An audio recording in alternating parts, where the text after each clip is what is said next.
My almost 2-year-old son was eating pizza with me the other day. His tendency to hold an oily, dripping, cheese smear, half-eaten pizza slice is uncanny. And, as the ceremony dictates, the toddler suddenly decided that it was a good idea to throw the pizza's residuals on the floor of the pizza place, and maybe have another go at what had been left of it. Just for fun. I called him out, as delicately as a father can, without crushing their child's spirit. And yet, no matter how I phrased my shtick, tears still streamed down his cheeks. And there I was, standing, waiting for the flood that had turned his world upside down to end. I looked into his tearful eyes without blinking as hard as I could, so that he would at least understand that I was there with him, fully experiencing the event alongside him. Finally, the crying stopped. The crying always stops. I hugged him. A few moments later, he exclaimed in a happy voice, "Pizza!" Here is part 14 of our series.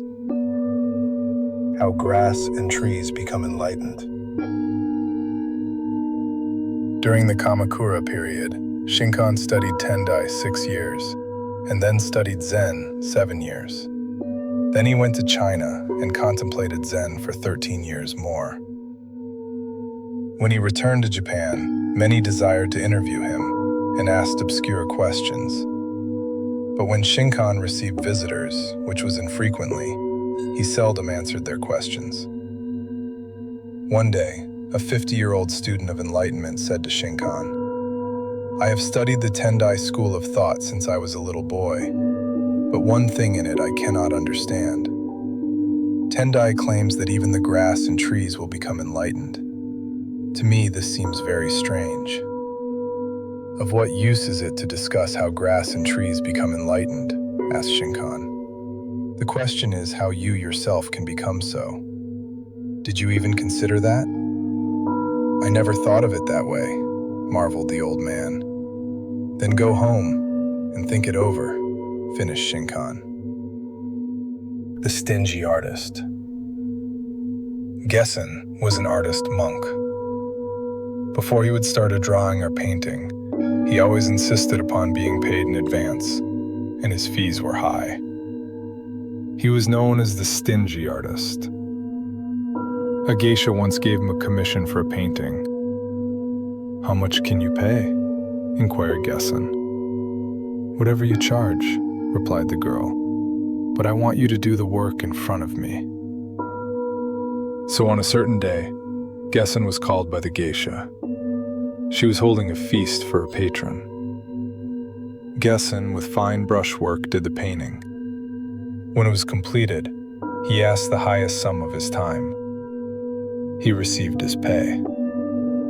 Then the geisha turned to her patron, saying, "All this artist wants is money. His paintings are fine, but his mind is dirty. Money has caused it to become muddy.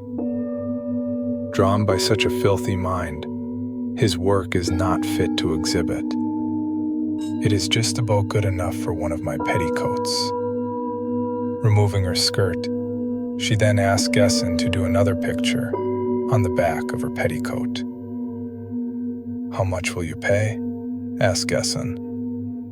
"Oh, any amount," answered the girl. Gessen named a fancy price, painted the picture in the manner requested, and went away. It was learned later that Gessen had these reasons for desiring money. A ravaging famine often visited his province. The rich would not help the poor, so Gessen had a secret warehouse, unknown to anyone, which he kept filled with grain, prepared for these emergencies. From his village to the national shrine, the road was in very poor condition, and many travelers suffered while traversing it. He desired to build a better road. His teacher had passed away without realizing his wish to build a temple, and Gessen wished to complete this temple for him. After Gessen had accomplished his 3 wishes, he threw away his brushes and artist materials and, retiring to the mountains, never painted again. Accurate proportion. Sen no Rikyu, a tea master, wished to hang a flower basket on a column. He asked a carpenter to help him, directing the man to place it a little higher or lower, to the right or left, until he had found exactly the right spot. "That's the place," said Sen no Rikyu finally. The carpenter, to test the master, marked the spot and then pretended he had forgotten. "Was this the place? Was this the place, perhaps?"